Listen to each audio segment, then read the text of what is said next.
آپ کے مخالف آپ کو متنازع لیڈر کہتے ہیں، اسے آپ اپنی ایک پہچان مانتے ہیں یا مخالفوں کی غلط فہمی؟ دیکھیے، ان کا اپنا سوچنا ہے، میں کسی کی سوچ کو قید میں تھوڑی کر سکتا ہوں۔ آپ نے ہمیشہ مسلمانوں کے لیے آواز اٹھائی، انسانوں کے لیے۔ مسلمان کیونکہ بہت کمزور ہیں، لہذا ان کے لیے زیادہ اگنورڈ ہیں، زیادہ اپیکشت ہیں۔ ان کے مالی حالات، ان کے تعلیمی حالات، ان کے سماجی حالات دلتوں سے بھی بدتر ہیں۔ اور یہ میں نہیں کہہ رہا ہوں،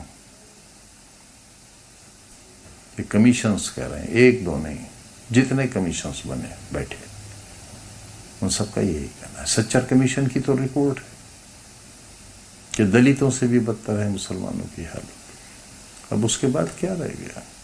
آج تک اس رپورٹ پر کوئی عمل ہوا؟ ابھی جو سیاست کا گٹھ جوڑ ہے وہ دھرم اور سیاست دونوں کا ہے، دیش کے لیے کتنا مفید ہے؟ اگر دھرم کسی بری چیز کا نام ہوتا، مذہب اگر کسی بری چیز کا نام ہوتا، تو میں کہتا کہ سیاست سے اس کا کوئی تعلق نہیں ہونا چاہیے۔ لیکن اگر مذہبی لوگ اچھی سیاست کریں تو اس میں سیاست بھی اچھی ہوگی اور دھرم کا نام بھی ہوگا۔ اگر کوئی مسلمان اپنے مکان کی چھت سے کھڑے ہو کر اپنے پڑوسی ہندو بھائی کو دہشت زدہ کرنے کے لیے یہ نعرہ لگائے، ہر نعرہ تکبیر اللہ اکبر، صرف اس لیے کہ دہشت پیدا ہو جائے، میں اس نعرے کے حق پہ نہیں ہوں۔ اور اسی طرح اگر کوئی ہندو بھائی کسی مسلمان کو دہشت زدہ کرنے کے لیے ہر ہر مہادیو کا نعرہ لگائے تو میں اس کے پکش میں بھی نہیں ہوں۔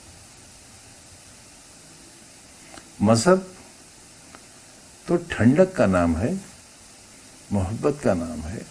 جتنے بھی مذہبی پیشوا ہوئے انہوں نے تو امن کا، شانتی کا، محبت کا پیغام دیا۔